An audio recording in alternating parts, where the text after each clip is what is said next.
Tips पर मैं हूं आपका अपना दोस्त विजय मौर्य। प्यारे साथियों, आज की वीडियो में बात करेंगे ज्योमेट्री की यानी कि ज्यामिति की, और ज्यामिति में बात करेंगे हम प्यारे साथियों समबाहुभुज यानी कि रेगुलर पॉलीगन की। प्यारे साथियों, एसएससी, रेलवे या विभिन्न टीचिंग एग्जाम जैसे कि यूपी टेट, सी टेट या फिर सुपर टेट में इस पर आधारित प्रश्न पूछे जाते हैं, और इसमें आपके 5 तरह के प्रश्न यानी 5 टाइप्स के सवाल पूछे जाते हैं।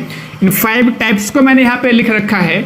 प्यारे साथियों, इनकी बेहतरीन ट्रिक्स के बारे में डिस्कस करेंगे। यकीन मानिए, आज की वीडियो में जितने भी ट्रिक्स हम डिस्कस करेंगे ये ऐसी ट्रिक्स हैं जिनमें आप मुश्किल से 4 से 5 सेकंड के अंदर हर टाइप का सवाल सॉल्व कर सकते हो। प्यारे साथियों, सबसे पहले हम बात करेंगे यहाँ पर समबाहुभुज की। समबाहुभुज होता क्या है, इसके बाद बात करेंगे ये 5 तरह के सवाल कौन कौन से सवाल बनते हैं, कैसे करके सवाल पूछे जाते हैं और कैसे करके हमें ट्रिक अप्लाई करनी होती है। तो समबाहुभुज है क्या? समबाहुभुज को समझने के लिए सबसे पहले हमें बहुभुज को समझना होगा। बहुभुज का मतलब जिसमें अनेकों भुजाएं हों। My team and I love Razorpay X payroll. In 3 clicks, my payroll was fixed. मैंने क्लास प्लस से एप्लीकेशन को बनाया। आज वर्तमान में मैं ऑफलाइन के मुकाबले ऑनलाइन ही टीच करने लग चुका हूं। हमारे एजुकेटर के लिए एक अर्निंग का सोर्स भी है। बहुत अच्छे तरीके से हम प्रॉपर इस पे बैच जो है ना वो भी प्रोसेस कर सकते हैं। प्यारे साथियों, कोई भी बंद आकृति या हम कह सकते हैं भुजाओं से बंद आकृति कहलाती है बहुभुज। ठीक है, भुजाओं से बंद आकृति कहलाती है बहुभुज। जैसे त्रिभुज, चतुर्भुज, पंचभुज, षष्ठभुज, अष्टभुज, ये क्या है आपके बहुभुज हैं, बहुभुज के एग्जाम्पल्स हैं। लेकिन बात कर रहे हैं यहाँ पर समबाहुभुज की। तो समबाहुभुज का मतलब हो गया जिसमें भुजाओं की लंबाई कैसी हो, समान हो। यानी कि अगर कोई भी बंद आकृति जिसमें भुजाओं की लंबाई समान होती है तो समबाहुभुज कहलाती है। जैसे कि आपने एग्जाम्पल सुना होगा समबाहु त्रिभुज, जिसमें क्या तीनों भुजाओं की लंबाई समान है। वर्ग में भी आपकी चारों भुजाओं की लंबाई समान होती है। ऐसे ही समपंचभुज, तो उसमें भी सभी पांचों की पांचों भुजाओं की लंबाई कैसी होती है, समान होती है। यानी कि अगर भुजाओं की लंबाई समान हो तो क्या कहलाएगा, आपका समबाहुभुज कहलाता है। इतनी बात आपको समझ में आई होगी। अब इनमें समबाहुभुज में 5 तरह के प्रश्न पूछे जाते हैं। जो पहला टाइप का सवाल बनता है प्यारे साथियों, सभी अंतःकोणों का योगफल, यानी अंतःकोण को बोलते हैं इंटीरियर एंगल्स, यानी सम ऑफ इंटीरियर एंगल्स। दूसरे टाइप का सवाल बनता है प्रत्येक अंतःकोण यानी इंटीरियर एंगल निकालना, each interior angle. Third type बनता है सभी बाह्य कोणों का योगफल, एक्सटीरियर एंगल्स का सम निकालना, प्रत्येक बाह्य कोण और विकर्णों की संख्या। विकर्ण मतलब डायगोनल। तो प्यारे साथियों, हम इसको एग्जाम्पल समझ लेते हैं। एक समबाहुभुज का एग्जाम्पल लेते हैं। ये आपका समषष्ठभुज है, रेगुलर हेक्सागन, जिसमें 6 भुजाएं हैं और सभी की सभी 6 भुजाएं जिनकी लंबाई कैसी है, समान है। यानी अगर एक भुजा ए है तो सभी की सभी 6 भुजाओं की लंबाई भी कितनी होगी, ए होगी। अब मेरे प्यारे साथियों, सबसे पहले यहाँ पर हम अंतःकोणों का योगफल यानी सम ऑफ इंटीरियर एंगल्स कैसे करके निकालते हैं। इसकी बेहतरीन ट्रिक होती है प्यारे साथियों n-2 into 180। n-2 into 180। n क्या है, यहाँ पर भुजाओं की संख्या है। प्यारे साथियों, अगर हम षष्ठभुज की बात करते हैं, समषष्ठभुज की बात करते हैं, तो इसमें n यानी साइड्स कितनी होती हैं, आपकी 6 होती हैं। यहाँ तक बात समझ में आई होगी। तो प्यारे साथियों, कैसे करके निकाला जाएगा, n-2 इंटू 180। यानी कि आप आसानी से निकाल सकते हो। n यहाँ पर हमारा 6 है, n यहाँ पर 6 रखोगे तो 6 - 2 और इंटू 180 डिग्री। तो आपसे अगर सम ऑफ इंटीरियर एंगल यानी सभी अंतःकोणों का अगर योगफल आपसे पूछा जाए तो 6 में से 2 जाएगा, 4 बचेगा और इंटू 180 यानी कि 18 चौक 72। अगर आपसे पूछा जाए कि भाई समषष्ठभुज के अंतःकोणों का योगफल कितना होता है, 720। ठीक उसी प्रकार से जैसे आपने सुना होगा, आप जानते हैं कि त्रिभुज के तीनों कोणों का योगफल कितना होता है, 180 अंश होता है। चतुर्भुज के चारों अंतःकोणों का योगफल कितना होता है, 360 अंश होता है। उसी प्रकार समषष्ठभुज की हम लोग बात करें तो उसमें अंतःकोणों का योगफल कितना होता है, 720 अंश होता है। आसानी से इस ट्रिक की सहायता से निकाल सकते हैं। यानी कि जितनी भुजाओं की संख्या है उसमें से 2 माइनस कर देंगे और उसको 180 से गुणा करके आसानी से बना सकते हैं, मुश्किल से 4 से 5 सेकंड के अंदर। अगर मेरे प्यारे साथियों आपसे बोला जाए कि समपंचभुज के अंतःकोणों का योगफल। तो समपंचभुज है यानी कि 5 भुजाएं हैं, तो n कितना रखोगे 5, 5 माइनस 2 यानी 3, और 3 की गुणा करोगे 180 से, 18 3 54 यानी 540 अंश। तो समपंचभुज के अंतःकोणों का योगफल होता है कितना 540 अंश। तो ये अंतःकोणों के योगफल के निकालने की ट्रिक है। अब मेरे प्यारे साथियों जो अगला टाइप का सवाल है उसमें क्या है, प्रत्येक अंतःकोण, यानी कि जैसे कि अगर मैं आपसे बोलूं कि समबाहु त्रिभुज, तो समबाहु त्रिभुज के अंतःकोणों का योगफल होता है 180 अंश। लेकिन अब अगर आपसे पूछो एक कोण कितना होता है, तो एक कोण कितने का होता है 60 अंश का होता है। ठीक उसी प्रकार अगर मैं बात कर रहा हूं प्रत्येक अंतःकोण यानी कि एक कोण कितने का होता है, अगर सभी कोणों का योगफल 720 अंश होता है तो एक कोण कैसे निकालोगे। एक कोण निकालने का तरीका यह है कि जो भी हमारे पास योगफल है उसको भुजाओं की संख्या से भाग कर दो। तो भाई 720 कुल मिला के सभी अंतःकोणों का योगफल बन रहा है। अगर एक कोण की माप निकालनी है तो 6 कोण बन रहे हैं, यानी 1 2 3 4 5 6 आपके 6 कोण बनेंगे। इस तरह से बात समझ में आ रही, तो 6 से भाग करोगे तो आपका 120 अंश आ जाएगा। ये बात सबको समझ में आ रही, यानी कि जो भी अंतःकोणों का योगफल होगा उसको भुजाओं की संख्या से भाग कर दो, आपको एक कोण की माप मिल जाएगी। तो प्यारे साथियों यहां से ट्रिक क्या निकल के आएगी, n-2 इंटू 180 डिग्री, इसको डिवाइड कितने से करोगे भुजाओं की संख्या को, यानी कि योगफल निकाल लो उसको भुजाओं की संख्या से भाग कर देते हैं आसानी से। प्रत्येक अंतःकोण यानी ईच इंटीरियर एंगल निकाल सकते हैं। यह बात आपको समझ में आई होगी। प्यारे साथियों अब बात करेंगे यहां पर सभी बाह्य कोणों का योगफल। अब बाह्य कोण होता क्या है, जैसे कि मान लीजिए आपने ये वाली जो भुजा है इसको आगे बढ़ाया, तो यहां पर जो कोण बनेगा, जो बाहर कोण बनेगा वो कहलाएगा बाह्य कोण।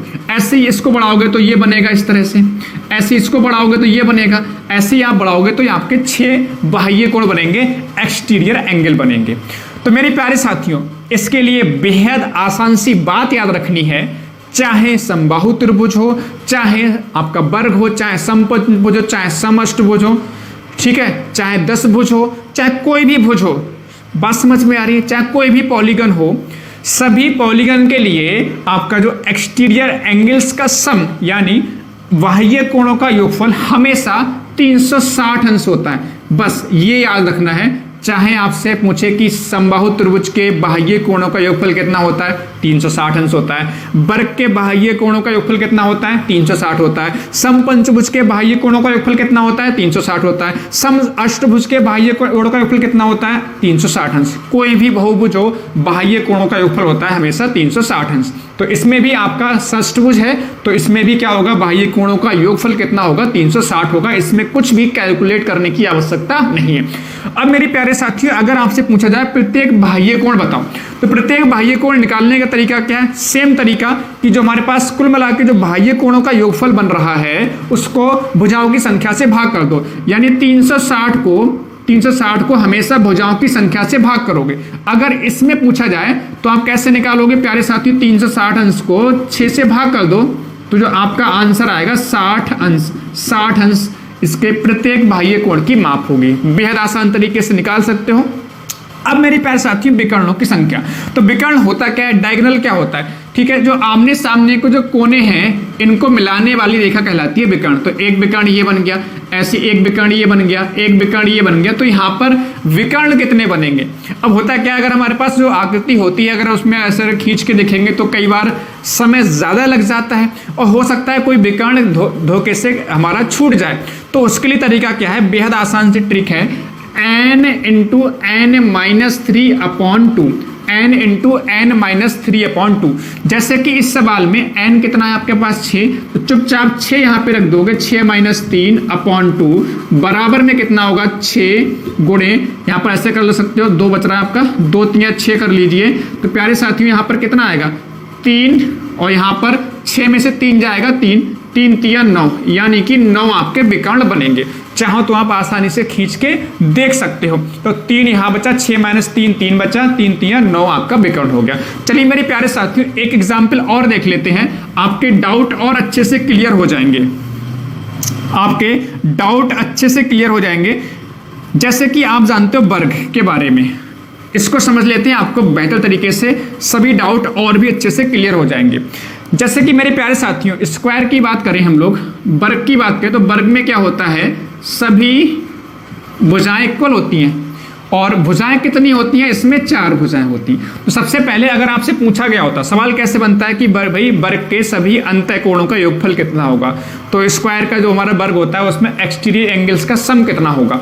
तो क्या तरीका बताया मैंने, यहाँ पर जो भुजाएं हैं, भुजाएं कितनी है 4, तो 4 में से 2 घटाओ और उसकी गुणा किससे हो जाएगी 180 से, 4 - 2 गुणे 180 यानी कि 360 डिग्री। और आप जानते हो इसमें वर्ग की चारों अंतः कोणों का योगफल कितना होता है,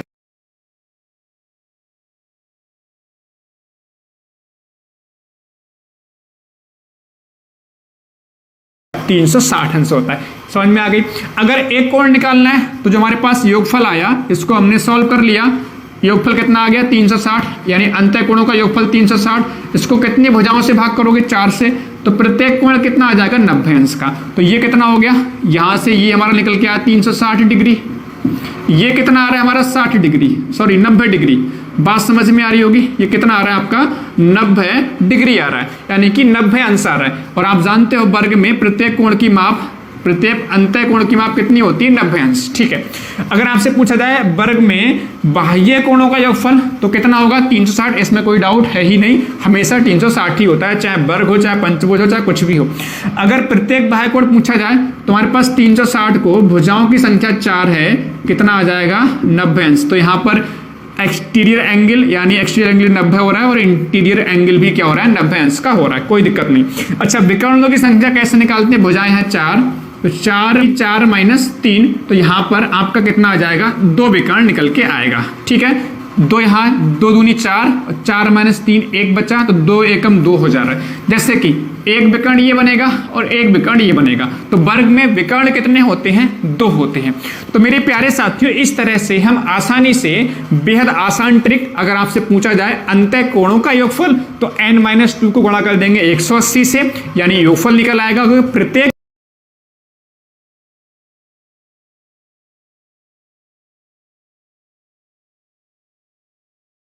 अंतः कोण पूछेंगे तो उसमें भुजाओं की संख्या यानी योगफल को भुजाओं की संख्या से भाग कर देते हैं। सभी बाह्य कोणों का योगफल 360 अंश हमेशा होता है। अगर एक बाह्य कोण पूछा जाएगा तो उसको भुजाओं की संख्या से भाग कर देंगे। अगर डायगोनल यानी विकर्णों की संख्या पूछी जाती है तो आपसे n × n-3/2 ये छोटी सी ट्रिक आप आसानी से लगा सकते हो। तो सवाल किस तरह से बन जाते हैं हमने डिस्कस किया। जैसे कि एक बार एक सवाल मैं और एग्जाम्पल से आपको बता दूं। सवाल कैसे बनता है, एक समषष्टभुज है, समषष्टभुज के सभी अंतः कोणों का योगफल क्या होगा। षष्ठभुज के सभी विकर्णों की संख्या ज्ञात कीजिए।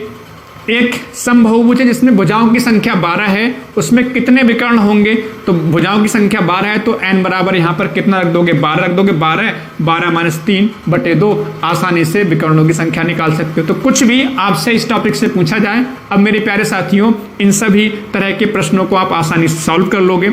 अगर आप हमें फेसबुक पेज पर देख रहे हैं तो फॉलो कीजिए और लाइक कीजिए। यदि आप हमें यूट्यूब चैनल पर देख रहे हैं तो उस चैनल को सब्सक्राइब कीजिए और बेल आइकन को प्रेस कीजिए, जिससे आने वाली सभी वीडियोस का आपके पास प्रॉपर तरीके से नोटिफिकेशन पहुंचता रहे। तो उम्मीद है ये वीडियो आपको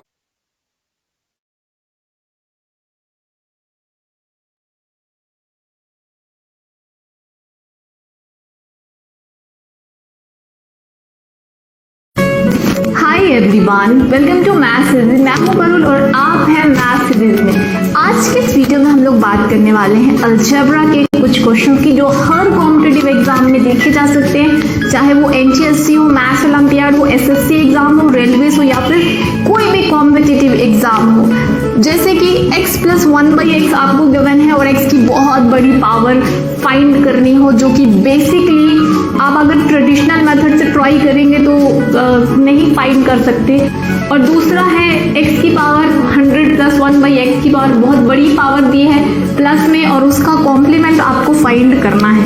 तो इस तरह के क्वेश्चन को हम 2 कैटेगरीज में डिवाइड कर सकते हैं। उसकी फर्स्ट कैटेगरी आज हम डिस्कस करेंगे और उसके नेक्स्ट वीडियो में हम बाकी के क्वेश्चन कवर करेंगे। कुल मिला के इन 2 वीडियोस में कॉम्पिटिटिव एग्जाम में आने वाले अलजेब्रा के इस पैटर्न को हम पूरी तरह से कवर कर लेंगे।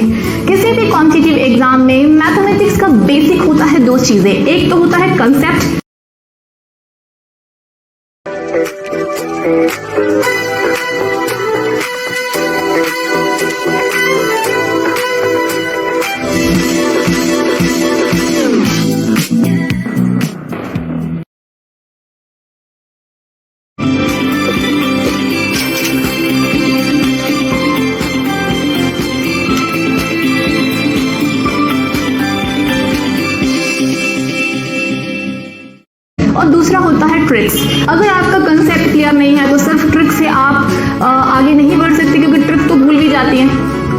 अगर आपको कंसेप्ट पूरी तरह से क्लियर है तो बेसिकली आप क्वेश्चन तो सॉल्व कर लोगे, लेकिन उस लिमिटेड टाइम में आप सॉल्व कर पाओगे या नहीं, उसके लिए आपको ट्रिक्स की जरूरत पड़ती है। इस तरह से कंसेप्ट और ट्रिक्स अगर आप दोनों चीजें ध्यान में रखते हैं तो किसी भी एग्जाम में आपको सक्सेस होने से कोई भी नहीं रोक सकता। तो चलिए बढ़ते हैं फर्स्ट क्वेश्चन की ओर। ये क्वेश्चन कई बच्चों को डाउट है, बहुत से लोगों ने मुझसे इस क्वेश्चन को एज अ डाउट पूछा है। चलिए बढ़ते हैं इस क्वेश्चन की ओर। क्वेश्चन है कि if x plus 1/x is equal to 2, तो x की कितनी भी बड़ी पावर, आपको मैंने यहाँ 1000 लिखा है, 3000 भी हो जाए, 1 लाख भी हो जाए, कितनी भी बड़ी पावर आप यहाँ पे फाइंड कर सकते हैं, लेकिन x प्लस 1/x अगर आपको गिवन है।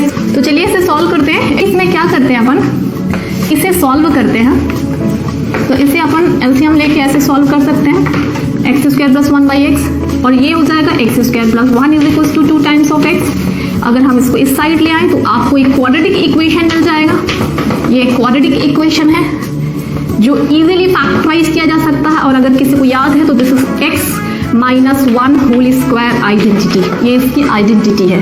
और अगर हम इससे x की वैल्यू निकालना चाहें तो x minus 1 is equal to 0, यानी x की वैल्यू मिल जाती है 1, यानी कि x plus 1/x equal to अगर 2 है तो ये x की वैल्यू 1 देता है। हमें x इक्वल टू 1 यहाँ से मिल गया है। अब हम इसमें रख देंगे जो भी हमें फाइंड करना है, whatever power you have to find, अब x की जगह रख दो, तो x टू दी पावर, तो अब x की पावर 100 यानी 1 प्लस 1/1, x की 1 की कोई भी पावर तो 1 ही होती है, प्लस 1 अपॉन यहाँ पे भी सेम 1 ही हो जाएगी, तो ये आ जाएगा आपका 2, यानी x प्लस 1/x अगर 2 है तो x की पावर 1000 प्लस 1 अपॉन x की पावर 1000 भी 2 ही है। और इसी तरह से यहाँ पे अगर इन्होंने बोला होता कि x की पावर 400 प्लस 1 अपॉन x की पावर 400 भी फाइंड कीजिए, तो भी वो, क्योंकि x की वैल्यू भी यहाँ पे 1 आई है तो इसलिए ये भी 1 प्लस 1 यानी कि 2 हो जाएगा। तो ये सोल्यूशन तब होगा जब x प्लस 1/x 2 हो। तो आपको ये क्वाड्रेटिक इक्वेशन मिला इस पैटर्न का जिससे x इक्वल टू 1 मिला, लेकिन x प्लस 1/x क्या दिया है इस पे डिपेंड करता है। कुल मिला के एक x प्लस 1/x दिया है और x की बहुत बड़ी पावर आपको फाइंड करनी है, तो उसका सीधा सा मतलब ये है कि आपको x फाइंड करना है और x की कोई भी पावर आप इजीली निकाल। तो इन फ्यूचर जब भी आपको ऐसे क्वेश्चंस मिले x plus 1/x equal to 2, अब मुझे आप बताइए कि x plus 1/x equal to 2 है, then what is the value of x power 2020 plus 1 upon x power 2020, because in this particular pattern we know the x value is 1। तो अगर हम x की वैल्यू 1 रख देंगे तो कितनी भी बड़ी पावर हो इसका आंसर तो सिर्फ 2 ही आने वाला है, तो दिस इज ऑल्सो 2। लेकिन x इक्वल टू 1 सिर्फ तब होगा जब इक्वल टू 2 हो, अगर इज इक्वल टू कुछ और है तब उसकी वैल्यू 1 नहीं हो सकती, उसे सॉल्व करके अपन को देखना होगा। तो कुल मिला के तो कंसेप्ट ये है कि अगर आपको एक रिलेशन दिया है और x की कोई बहुत बड़ी पावर निकालनी है, इसका मतलब ये हुआ कि कहीं ना कहीं इसमें ही आपको ट्रिक छुपी हुई है कि you have to find the value of x and put the value of x in this relation, क्योंकि इतनी बड़ी पावर तो आप नहीं निकाल सकते unless and until you get the value of x। तो ये थी हमारी आज की पहली ट्रिक। तो चलिए अब हम बढ़ते हैं आज के सेकंड कंसेप्ट की ओर, सेकंड टाइप के क्वेश्चन की ओर। जब आपको x की पावर बहुत बड़ी पावर प्लस 1 अपॉन x की same power is equal to k दिया हो and you have to find same power with minus, मतलब टॉपिक ये है कि x की पावर n माइनस 1/x की पावर n दिया है एंड x की power n plus 1/x power n find करना है, माइनस दिया होगा और आपको प्लस फाइंड करना हो। तो एक्चुअली यहाँ पे मैं आपको एक फॉर्मूला बताने जा रही हूँ जो actually polar form of complex number और मैथ के कई सारे कंसेप्ट से प्रूव किया जा सकता है। तो जब कभी x की power 105 plus 1 upon x power 105 या जो भी पावर हो उससे कोई मतलब ही नहीं है, यहाँ पे इज इक्वल टू k दिया है and the same power of x they have asked but plus दिया है तो माइनस निकालना है, तो इज इक्वल टू जो भी नंबर दिया है k तो k square, if you have to find minus तो -4 कर दीजिए, और इन केस वो लोग माइनस दिए हैं और प्लस फाइंड करना है, तो अगर प्लस फाइंड करना है तो x की पावर n प्लस 1/x की power n is equal to under root के स्क्वायर प्लस 4, यानी प्लस वाला फाइंड करना है तो प्लस हो जाएगा। अब यहाँ पे देखिए इस फॉर्मूले में एक भी n नहीं है, यानी पावर का कोई यहाँ पे रोल नहीं है। कितनी भी बड़ी पावर हो आप फटाक से इस क्वेश्चन को कर सकते हैं अगर आपको ये ट्रिक यानी ये फॉर्मूला पता हो तो इस फॉर्मूले को मैं 2 in 1 कर देती हूँ। अगर प्लस निकालना है तो प्लस, और अगर आपको माइनस निकालना है तो यहीं पे सिर्फ उसकी जगह माइनस हो जाएगा, अदरवाइज फॉर्मूला इज सेम। इस फॉर्मूले को मैथ्स के कई सारे कंसेप्ट यानी मेथड से प्रूव किया जा सकता है। हम यहाँ पे इसे मैथमेटिकल इंडक्शन से प्रूव करेंगे। मान लीजिए कि x प्लस 1/x की दिया है और हमें फाइंड करना है x माइनस 1/x। हम x प्लस 1/x का होल स्क्वायर का फॉर्मूला यहाँ यूज़ करेंगे और फाइंड करेंगे x minus 1/x whole square. x minus 1/x whole square होता है x square plus 1/x square minus 2x 1/x। इसे सिंप्लीफाई करने में हमें मिलेगा x square plus 1/x square minus 2। अगर हम इसमें 2 ऐड कर दें और 2 सब्ट्रैक्ट कर दें, ये बन जाएगा x plus 1/x whole square का फॉर्मूला, और -2 हो जाएगा -4। अब अगर हम इसमें x प्लस 1/x की वैल्यू जो कि k थी इसमें रख दें तो हमें x माइनस 1/x का होल स्क्वायर मिल जाएगा k स्क्वायर माइनस 4। तो what is the value of x minus 1/x? तो x माइनस 1/x मिल जाएगा square root of k square minus 4। अब हम इसे x square minus 1/x square के लिए आगे बढ़ाते हैं। x square minus 1/x square का होल स्क्वायर होता है x की पावर 4 प्लस 1/x की power 4 minus 2x square into 1/x square. तो सेम एक्सप्लेनेशन से हम इसे लिख सकते हैं x की पावर 4 प्लस 1/x की पावर 4 माइनस 2। अगर हम इसमें भी लास्ट स्टेप जैसे -2 और +2 कर दें तो ये हो जाएगा 4। अगर हम इसकी वैल्यू k रख दें तो ये हो जाएगा k स्क्वायर माइनस 4। तो हम कह सकते हैं कि x square minus 1/x square भी हो जाएगा under root k square minus 4। अगर हम मैथ के एक इम्पॉर्टेंट कंसेप्ट मैथमेटिकल इंडक्शन से इसे जनरलाइज करें, क्योंकि ये 1 के लिए सही है, 2 के लिए सही है, ऑब्वियसली 3 के लिए भी सही है, यानी ये सभी नंबर्स के लिए सही हो सकता है, तो हम इसे n के लिए लिख सकते हैं कि जब कभी x की पावर n प्लस 1/x की पावर n k हो तो x की पावर n माइनस 1/x की पावर n होता है under root k square minus 4। तो अगर आप इस रूल को, इस ट्रिक को समझ चुके हैं तो चलिए क्वेश्चन सॉल्व करते हैं। The first question is x power 105 plus 1 upon x power 105 is equal to 5।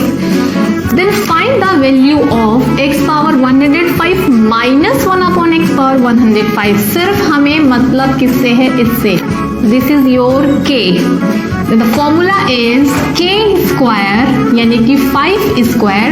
अगर आपको माइनस की वैल्यू निकालनी है तो -4 और इसकी वैल्यू है root over 5 square is 25 minus 4 यानी कि 21। तो ये है इसकी वैल्यू। सिर्फ 2 सेकेंड में इतने डिफिकल्ट क्वेश्चन को। तो चलिए और क्वेश्चन देखते हैं। नेक्स्ट क्वेश्चन है x power 2020 minus 1 upon x power 2020 is equal to 11। Find the value of x power 2020 plus 1 upon x power 2020। तो according to the formula, if you have to find the value of plus, then formula turn into root over k square plus 4। ठीक है, तो कितना दिया है? k क्या है अपन का? 11 square plus 4 and we know that 11 square is 121 plus 4 is 125। तो ये हो गया रूट ओवर 125 इसका आंसर। इसी तरह से पावर कुछ भी हो, कितनी भी बड़ी हो, अगर प्लस दिया है same power and minus find करना हो या माइनस दिया हो प्लस फाइंड करना हो, आप इस तरह से इजीली कर सकते हैं। If x power n minus 1 by x power n is equal to k, then what is the value of x power n plus 1 by x power n लिया है। आई होप ये समझ में आ गया होगा आपको। लेकिन इस पैटर्न के कई सारे क्वेश्चन अभी बचे हैं जिन्हें हम सेकंड वीडियोस में कवर करेंगे। इसी तरह के ट्रिक्स एंड टेक्निक्स के लिए YouTube में सर्च कीजिए पारुल टास्क विजी और सब्सक्राइब कीजिए, साथ में अपने फ्रेंड्स को भी शेयर कीजिए। Thank you for watching. Exam में इस तरह के बहुत से काउंटिंग ऑफ फिगर्स के क्वेश्चन आते हैं। तो आज के वीडियो में मैं आप लोगों के साथ ऐसी ट्रिक शेयर करूंगा जिससे आप फिगर को देख के बता पाओगे कि इन फिगर्स में कितने ट्रायंगल्स छुपे हुए हैं। तो इस वीडियो को अंत तक जरूर देखना। Hello friends, welcome to maths at your fingertips. सबसे पहले हम बेसिक फिगर को सॉल्व करेंगे, फिर हम एडवांस फिगर को सॉल्व करेंगे। जैसे कि आप लोग देख सकते हो हमारे पास 3 फिगर है, इसको हम शॉर्ट ट्रिक से कैसे सॉल्व करेंगे, बहुत ही आसान है। सबसे पहले हमें क्या करना है, जो हमारे पास छोटे छोटे ट्रायंगल है उसको हम क्या करेंगे, नंबर दे देंगे। जैसे कि ये हो गया हमारा 1 और ये हो गया हमारा 2। अब क्या करना है, सिंपली दोनों का एडिशन कर देना है। 1+2 कितना होगा, 3 होगा। मतलब कि इस फिगर में 3 ट्रायंगल्स है। कैसे, ये हो गया हमारा 1, ये हो गया हमारा 2 और ये हो गया हमारा बड़ा 3। इसी तरह दोस्तों इन 2 फिगर्स को हम सॉल्व करेंगे। सबसे पहले मैंने क्या बोला, जो हमारे छोटे छोटे ट्रायंगल है उसको हम क्या करेंगे, नंबर दे देंगे। जैसे कि 1, 2, 3 और 4। अब क्या करना है, प्लस कर देना है। 4 + 3 कितना होगा, 7, 7 + 2 9, 9 + 1 10। मतलब कि इस फिगर में कितने ट्रायंगल्स छुपे हुए हैं। My team and I love Razorpay X Payroll. In 3 clicks, my payroll was fixed. 10 triangles छुपे हुए हैं। इससे भी मैं शॉर्ट ट्रिक बताने वाला हूँ इस फिगर में, बड़े ध्यान से देखना। सबसे पहले मैंने क्या बोला, नंबर दे देना है।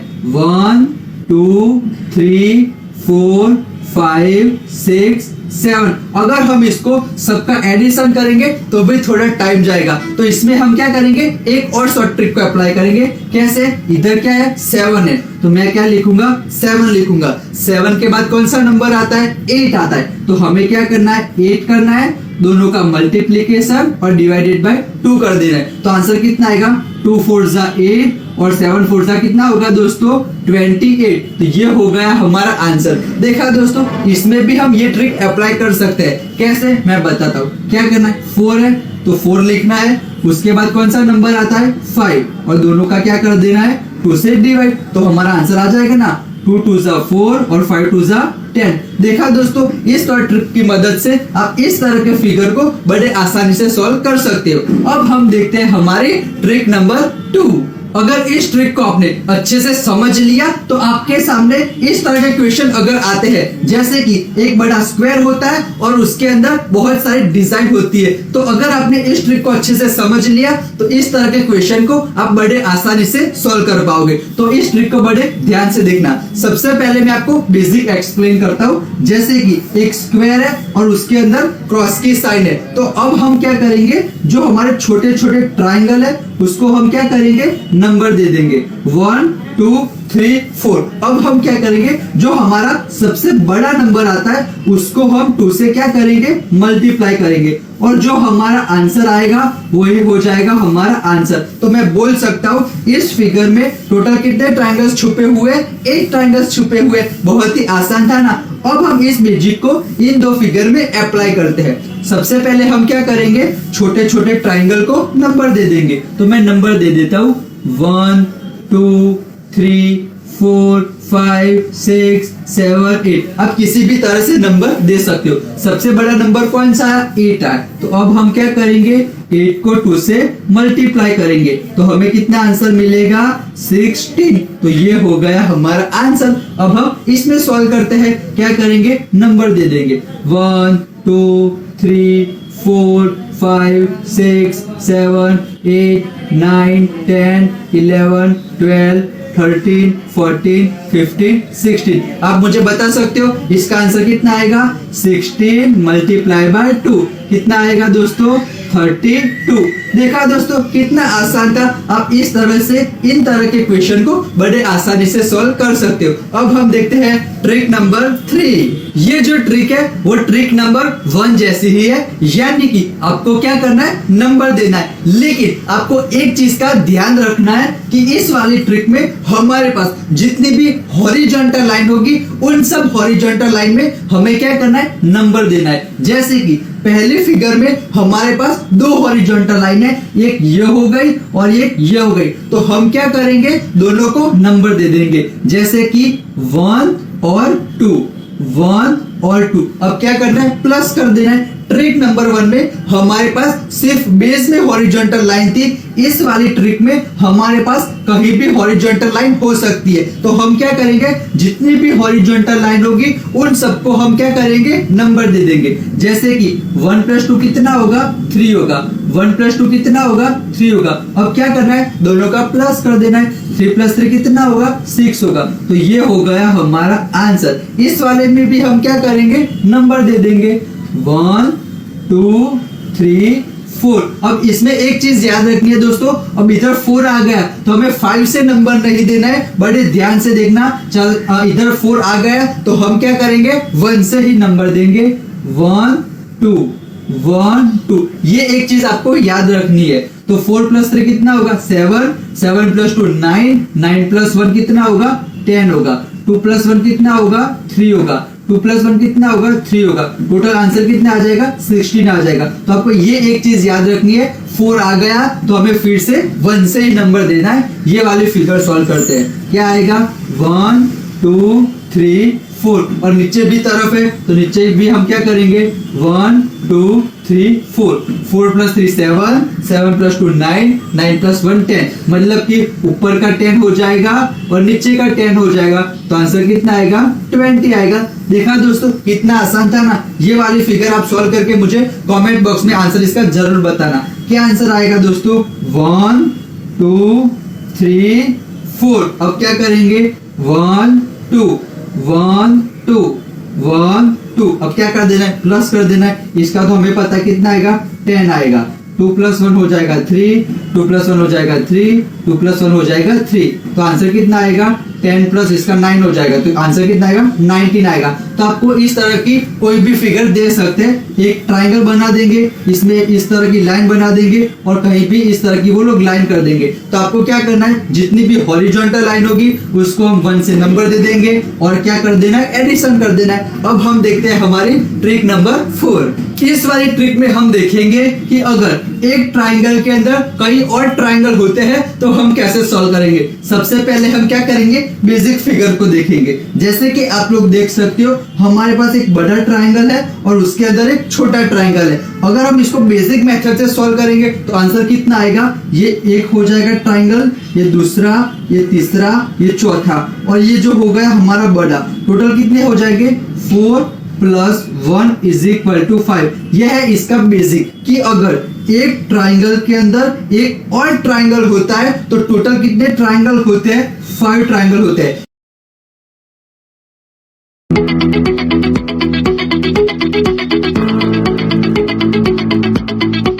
कैसे 5 ट्राइंगल होते हैं, मैंने आपको बताया 4 छोटे छोटे ट्राइंगल हो जाएंगे और एक बड़ा ट्राइंगल हो जाएगा। तो आपको एक चीज याद रखनी है कि एक ट्राइंगल के अंदर एक और ट्राइंगल होता है तो टोटल कितने ट्राइंगल होंगे, 4 + 1 = 5। आपको ये चीज याद रखनी है। अब इसी को हम अप्लाई करेंगे इन फिगर्स के अंदर ताकि आपको अच्छे से पता चले। जैसे कि आप ये देख सकते हो, ये एक बड़ा ट्राइंगल है और उसके अंदर ये छोटा ट्राइंगल है। तो मैंने क्या बोला, बड़े ट्राइंगल के अंदर अगर छोटा ट्राइंगल होता टोटल कितने होंगे, 4 + 1। तो क्या करेंगे, ये हो गया हमारा बड़ा ट्राइंगल, उसके अंदर ये हो गया हमारा छोटा ट्राइंगल, मतलब कि इसके 4 हो जाएंगे और ये ट्राइंगल के अंदर एक और ट्राइंगल है, मतलब कि और भी हम क्या करेंगे, 4 ऐड कर देंगे। तो कितना हो जाएगा, 4 + 4 8 होगा। और ये जो 1 मैंने ऐसा अलग से क्यों लिखा है, ताकि आपको पता चले कि ये हो गया हमारा बड़ा, तो वो 1 हम इसमें ऐड कर देंगे। पता चला, बहुत ही आसान था। आपको क्या करना है, ये वाला सॉल्व कराता हूँ, आपको अच्छे से पता चलेगा। आपको एक चीज याद रखनी है, एक ट्राइंगल के अंदर एक और ट्राइंगल होता है तो आपको 4 ऐड कर देना है। क्यों 4 ऐड करना है, मैंने आपको बेसिक बताया, क्योंकि 4 होते हैं और लास्ट में 1 हम ऐड करेंगे। क्यों, क्योंकि ये बड़े ट्राइंगल के लिए, इसकी वजह से, है ना दोस्तों। तो अब हम इसमें क्या करेंगे, ये हो गया हमारा बड़ा ट्राइंगल। मैं 1 जो है वो साइड में लिख देता हूँ। ये 1 मैंने क्यों लिखा, ये जो बड़ा ट्राइंगल है ना उसका मैंने 1 लिख दिया। अब हमें ऐड करना है इस ट्राइंगल के अंदर जितने छोटे छोटे ट्राइंगल होंगे ना, इसमें हम 4 ऐड करते जाएंगे। जैसे कि आप लोग देख सकते हो, इस वाले ट्राइंगल के अंदर ये हो गया तो इसका मैं लिखता हूँ 4। इसके अंदर एक ये हो गया तो मैं लिखता हूँ 4, इसके अंदर ये हो गया तो मैं लिखता हूँ 4, और इसके अंदर ये छोटा वाला हो गया, तो टोटल कितना हो गया 4 बार 4 हो गया, तो इसका आंसर कितना आएगा 16 और ये 1 17। आपको अच्छे से पता चल गया ना दोस्तों, ये चीज आपको याद रखनी है। अगर आपको ये वीडियो ये सारी ट्रिक पसंद आई हो तो इस वीडियो को लाइक जरूर करना और अपने दोस्तों के साथ शेयर करना। तो मिलते हैं नेक्स्ट वीडियो में एक नई अमेजिंग ट्रिक के साथ। तब तक के लिए खुश रहिए, खुशियां बांटते रहिए, अपने आसपास सफाई रखिए। कोरोना चल रहा है तो मास्क जरूर पहनना। हेलो दोस्तों, क्वेश्चन दे रखा है कि ऊष्मा और ताप में क्या अंतर है, ठीक है, हमें बताइए। तो ऊष्मा और ताप के अंतर को समझते हैं। देखिए, अगर हम देखिए एक साइड लिख रहे हैं ऊष्मा और एक साइड लिखते हैं ताप, ठीक है। देखिए इधर हम लिख रहे हैं ऊष्मा और इधर देखते हैं हम ताप के बारे में, ठीक। तो हम पहला पॉइंट अगर हम बात करते हैं इनके बारे में कि फर्स्ट जो बिंदु है, देखिए ऊष्मा क्या होता है। ऊष्मा होता है ऊर्जा का एक रूप। हम जानते हैं कि ऊष्मा एक ऊर्जा का रूप है, यह बात हम समझते हैं। और देखिए ऊष्मा का जो प्रवाह होता है वह कहाँ होता है, ताप के अंतर की वजह से होता है। हम जानते हैं कि ऊष्मा का जो प्रवाह होता है वह कहाँ होता है, अगर T1 ताप, दो ताप हैं, ठीक है, T1 और T2, तो ऊष्मा का जो प्रवाह होता है वह अधिक ताप से कम ताप की ओर होता है, ठीक है। तो हम पहले बात करेंगे कि ऊष्मा क्या है, ऊर्जा का एक रूप है और इसका प्रवाह क्या होता है, अधिक ताप से कम ताप की ओर होता है, ठीक है। तो हम लिखेंगे ऊष्मा क्या होता है, ऊष्मा ऊर्जा का एक रूप है और इसका जो प्रवाह होता है और इसका प्रवाह अधिक ताप से कम ताप की ओर होता है, ठीक है। अधिक ताप से कम ताप की ओर होता है, कम ताप की ओर होता है, ठीक।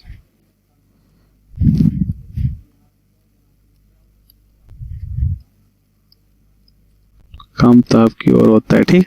अच्छा, इसके दूसरे बिंदु की बात करते हैं, या फिर हम बात करते हैं पहले बिंदु में ताप की बात करते हैं, ठीक है। तो देखिए क्या होता है, ताप होता है। देखिए ताप से हमें पता चलता है कि वस्तु गर्म है या ठंडी है, ठीक है। तो हम कह सकते हैं गर्माहट के स्तर को प्रदर्शित करता है, ठीक है।